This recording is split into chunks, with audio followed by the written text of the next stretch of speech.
Welcome to Unscripted Believe at Noon, the podcast on Noon Miracle, where we sit down for real conversations that reveal the miracle in all of us. I'm your host, Amy Goldberg, joined by my amazing co-host, Violet Fink. And today we're excited to welcome our guest, Katie Brotten. Each episode, we get to know someone new, not just by what they do, but who they are. By simply talking and listening, it's all about connection, curiosity, and discovering the magic that lives in all of us. So let's dive in. This is Believe at Noon. Katie, welcome to Believe at Noon.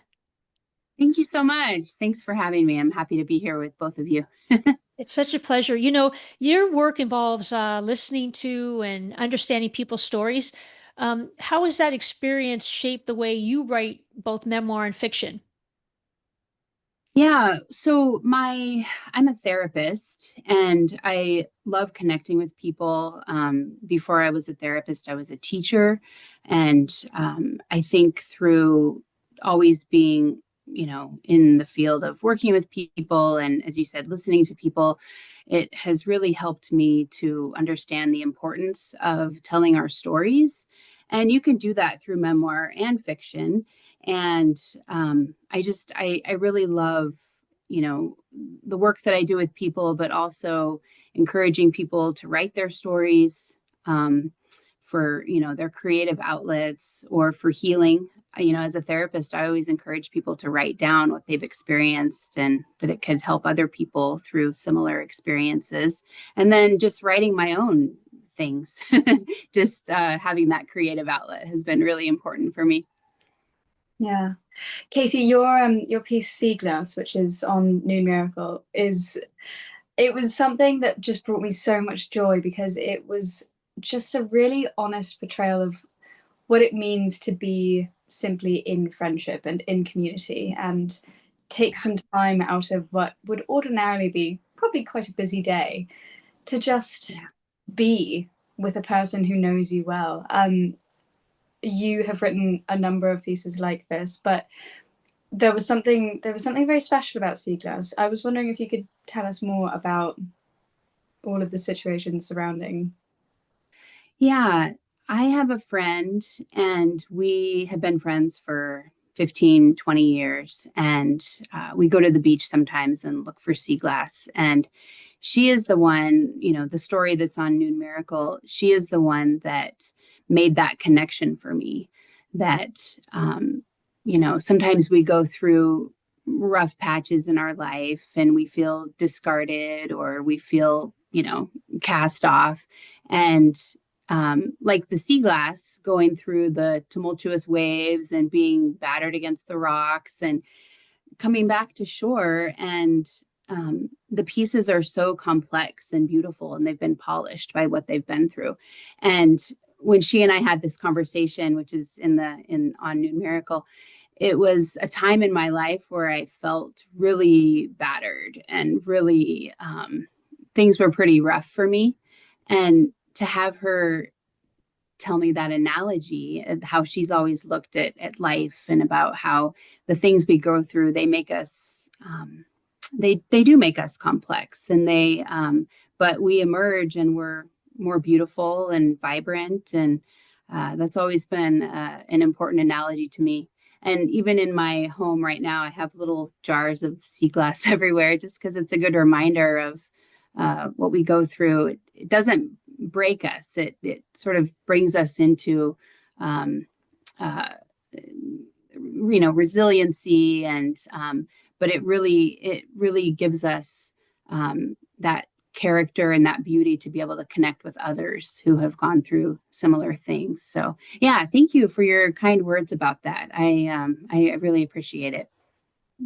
And good for you for posting that. Was it, being a teacher, a therapist, now you're, sort of guiding, but now you're internalizing and writing and displaying. Was that hard for you to transition into showing your work? Oh, good question. I've always been a writer. I mean, I started, writing in journals when I was 5 or 6 years old and then wrote little stories. But yeah, I mean, I've never really focused on it as like my primary profession. but I love writing, and it means a lot to me to be able to get my ideas out there. And I think the work that I have done as a therapist and a teacher has really helped me to communicate in that way, through, spoken word and written word. But yeah, I'm glad that it's hit for a lot of people. Yeah. I think you mentioned that you are either in the process of writing or have just completed your memoir. Is that true? I'm working on it, and actually probably going to be published under a pseudonym. But yeah, I'm working on some of the final drafts and excited about that. So yeah. Wow, that's exciting. What has that process been like for you, Katie? It's been great. And actually, I have a wonderful editor, Lisa Luca, who I think was on the show a few weeks ago. And she's been amazing. I mean, she is just, I send her emails sometimes and I'm like, I need help with this. And how do I do this? And she's really responsive. And, but the process working with her and also just, writing my memoir it's been a really healing experience. It's based in childhood, and it goes up through like my mid-20s. And it's been a great experience. And I actually just went to a writer's retreat in Montana. If both of you are familiar with Laura Munson, she does the Haven writing retreats, and it's 5 days. And I focused on some of the chapters and some of the themes in my memoir. And that was amazing. I mean, that was just such a great, life-changing experience to have, a week of just focusing on my writing. I don't think I've ever done that before, where I just took a week away from work and from my dog and like all my responsibilities and just focused on writing. So I loved it. It's interesting that you're writing a memoir now as opposed to, any other time in your life. And I'm wondering, is this a memoir for healing purposes? Is there a little piece that you could share with us as to the journey in which inspired you to write a memoir right now? Yeah, I had some difficult experiences in childhood. And then when I was 19, my best friend's family sort of informally adopted me. And they're from a different culture.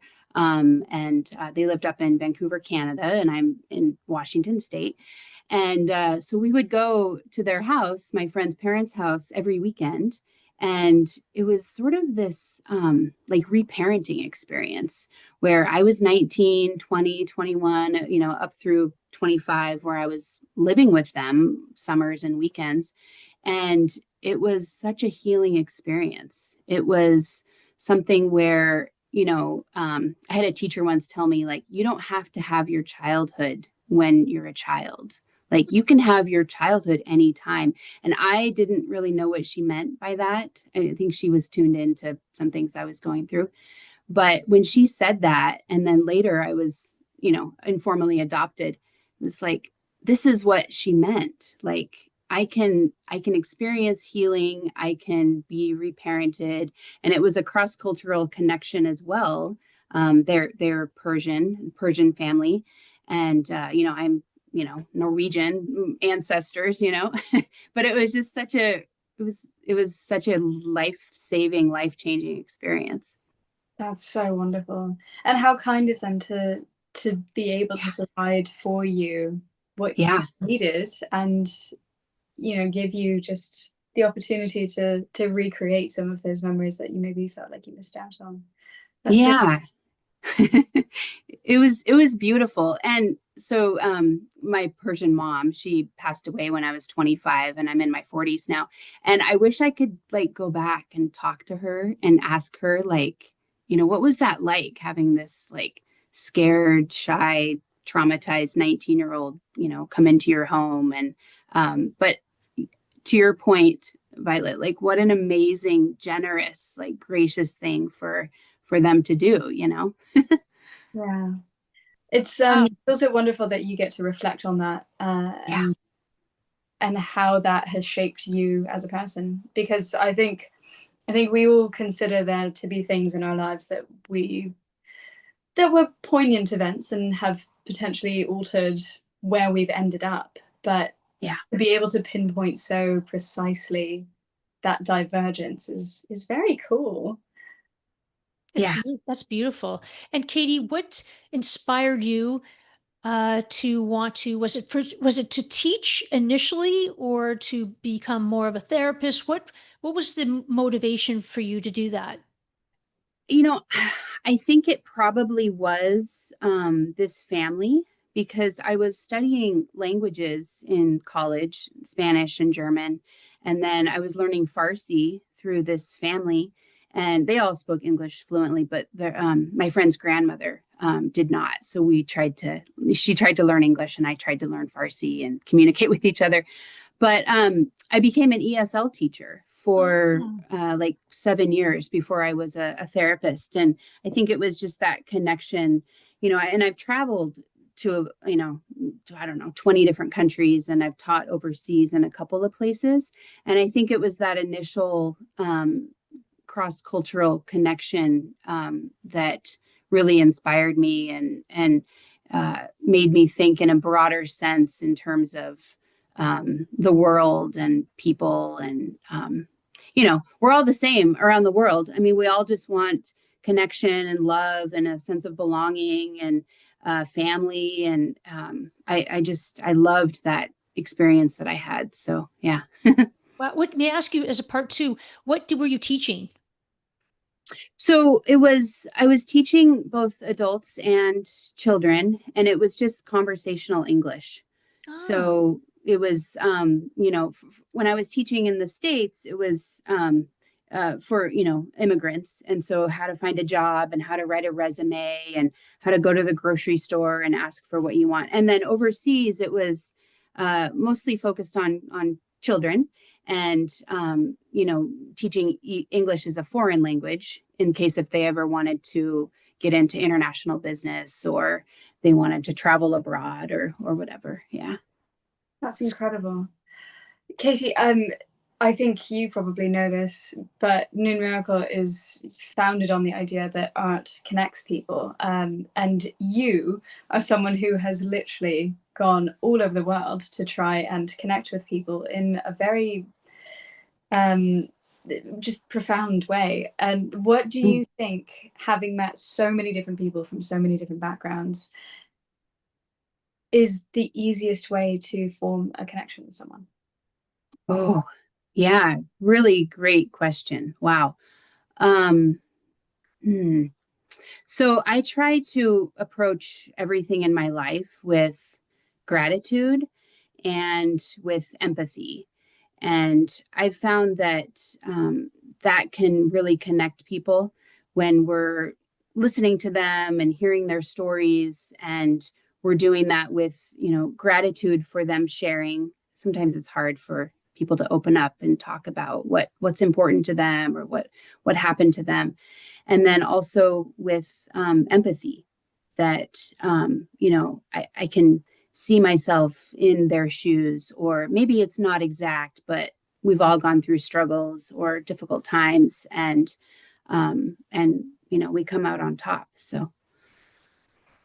Wow. And Katie, you started a nonprofit to help foster children.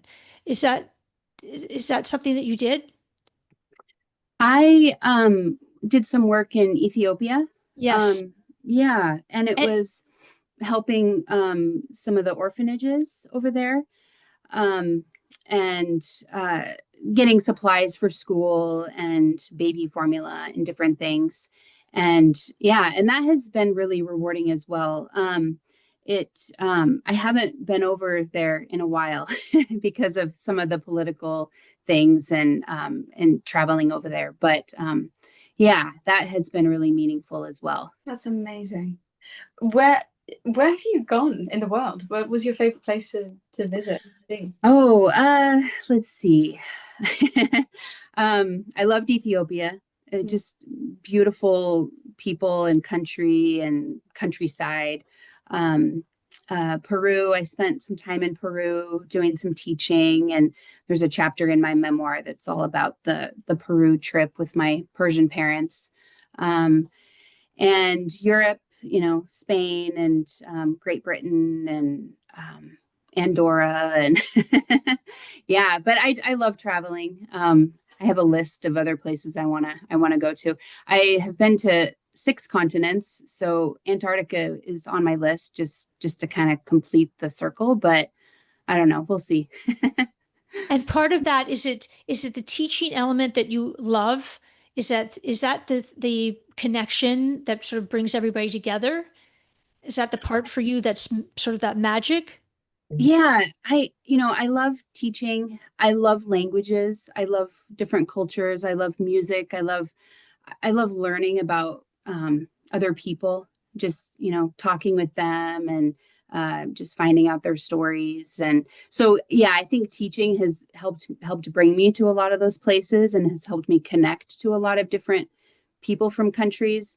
But I love being in their country and just learning from them and listening to them. That's What do you think has been one of the most influential lessons that you've learned? Oh man. Yeah, another good question. It's a big one. It's a heavy hitter. Yeah. Right. I think the importance of listening to people and just to hear their stories and just see how we all have a lot of the same goals, and we can connect on those goals. And something that's important to me is important to them. And, we're so different and we're so complex, but really at the root of it all, we're the same. We just want love and we just want to be happy and we want to be fulfilled in our lives and friends and family. And it's the same. It's so true. Katie, if you could connect, so with Noon Miracle, it's sort of expression of, as Violet said, creativity and so many different genres. Is there another way in which you want to express yourself? So it's written form. Is there another way in which you want to do that? With the Noon Miracle piece, I had recorded a couple of audio, I read my essays, my vignettes, and I thought that was really interesting because I had never done that before. I've always like just sent pieces in to submit pieces to be published or whatever, but to actually read it and looking at some of the other performances on Noon Miracle, I love it. So it's kind of piqued my interest in terms of other ways to express our arts and just different creative styles that people have. I love it. Yeah, it's been really fun to see how people play around with the presentation of their art. Yeah. I think Max West comes to mind because he's just submitted something that looks very much like a Western, but it's reading a poem. Yeah, and it's fun. It's allowing people to come up with this new outlet of the same thing that they've been doing, but sort of refreshed and through a new perspective. Yeah. So if you'd like to send something else in, we'd love to. Exactly. Because I'm such a fan of your writing. Oh, that is so kind. Thank you for saying that. It means a lot to me. Of course. I am curious, and you can let me know if this is not a question that you want to answer. Is there a reason why you are thinking of publishing a memoir not under your own name? Great question. Yeah, there are a lot of sensitive pieces to my childhood memoir, and I still have a lot of family members that they know things that happened within our family, but I just don't think that it would be something I would want my last name connected to. So I can use my first name or I can use Catherine, but I don't want it to come back to some family members that might not want some of those things out there. I don't know if that makes sense, but it's, I still have a lot of family and they all share my last name. And I still have 4 living grandparents, thank God, just that are so important to me and my parents and my siblings. And I think for this particular body of work that it would be better if it was disconnected from that. But I mean, I haven't totally made up my mind yet. So I'm still working on the drafts with Lisa Luca, and then I have to figure out how to publish it, whether it's self-published or hybrid or traditional. So yeah. But yeah, thanks for asking. I mean, it's a real issue. I think about it every day. Like, what am I gonna do? No, And but you'll come to that. Yeah. yeah. Yeah, I understand why you would maybe want to save your family from any potential hard feelings, but also not censor your writing, because it should be a free and true expression of everything that you remember and everything that you want to share. So Yeah, exactly. Yeah. Yeah. Thank you. And I don't want to censor myself at all. And I didn't. I mean, I really just put it all out there on the page. And it's, I mean, it's a full body of work. It's 350 pages. But I would like it to help people in its true form. But yeah, we'll see. We'll see what happens. Thank you. That's beautiful. Katie, I know the time just flies, but I wanted to ask you, and you did allude to the fact that you were a quiet or possibly shy child, but what were you like overall as a kid? Yeah, super quiet. Shy. I had a lot of friends, but I think it was because I was involved in so many activities like soccer and basketball and, ASB and different things. But yeah, just love to read and love to write and yeah, just hang out with my friends.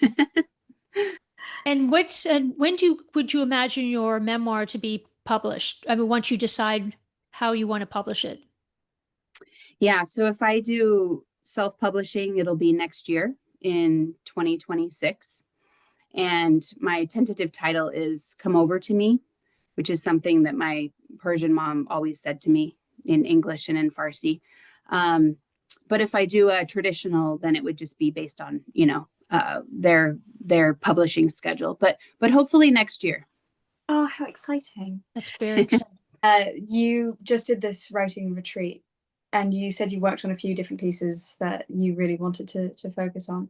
Is there one of those in particular that has emerged as something that's a new favorite, or something that you're just especially proud of? And can you share like a little bit about it? Yeah, sure. Well, so the facilitator, I mean the teacher, the leader, Laura Munson, she really helped me with a lot of different aspects of my writing.